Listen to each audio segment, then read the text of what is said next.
Yazmaya devam edelim hocam.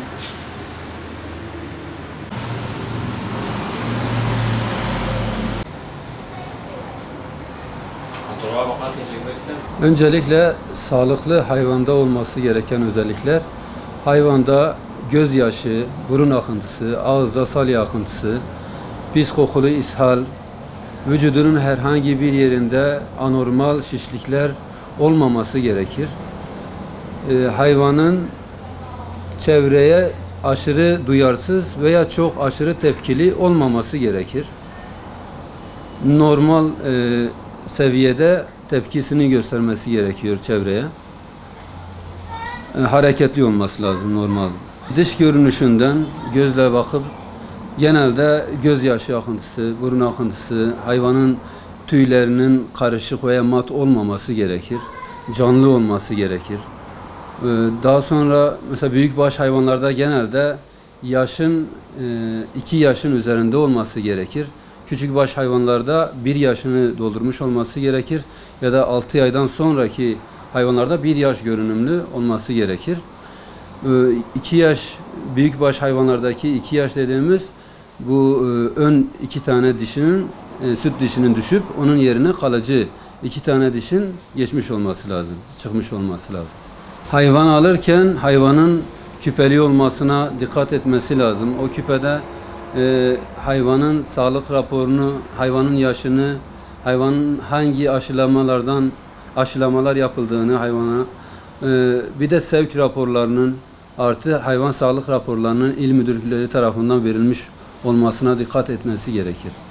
Hayvanı eziyet etmemek adına hem zaten kesimhanelerde belediyelerin ve tarım il müdürlüklerinin belirlemiş olduğu kesimhanelerde kestirmek gerekir. Yok eğer kendimiz keseceksekse hayvanı genelde serin ve hayvanın eziyet çekmeyeceği bir ortamda barındırmamız gerekir. Hayvanı genelde belediyelerin ve de tarım il müdürlüklerinin bulunduğu, yani onların tavsiye ettiği yerlerde kesmemiz daha uygun olur. Hayvanı kestikten sonra etin belli bir süre sıcaklığını koruyor zaten.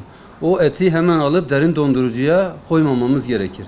4-5 saat en azından serin bir yerde o eti dinlendirmemiz lazım. O etin sıcaklığının gittikten sonra onu açıp başka temiz poşetlere tekrardan paketleyip o şekilde ufak parçalar halinde derin dondurucuya koyarsak daha sağlıklı bir et kullanmış oluruz. Yoksa ette bozulma anında derin dondurucuya koyulduğu zaman ette bozulmalar meydana gelir. Et sıcaklığını atamadığı için ette bozulmalar meydana gelecektir. Hocam tüketim hemen yeme.